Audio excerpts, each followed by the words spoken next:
మనోనేత్రాలు తెరవబడినప్పుడు మనకు ఆత్మీయులు ఎవరో, ఏమండి ఆత్మీయంగా లేని వారు ఎవరో మనకి ఈజీగా తెలిసిపోతుంది. అంటే మాట్లాడినంత ఈజీ కాదు ఆత్మీయంగా బ్రతకటం. దేవుని స్తోత్రం. మీకు అర్థమవుతుందండి?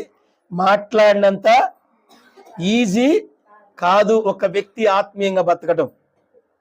ఆత్మీయంగా బ్రతకాలంటే మాటల్లో కాదు, చేతల్లో చూపించాలి. ప్రైజ్ గాడ్, హల్లెలూయా.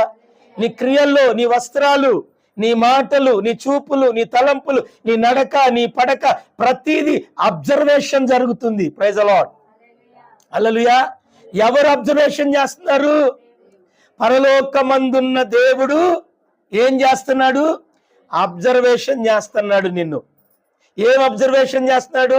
ఈ బిడ్డ ఈమె పుట్టినది మొదలుకొని చనిపోయేంత వరకు ఎలా జీవిస్తుంది, ఎలా బ్రతుకుతుంది, ప్రతిది కూడా అబ్జర్వేషన్ లో ఉన్నాయి. దేవుని స్తోత్రం.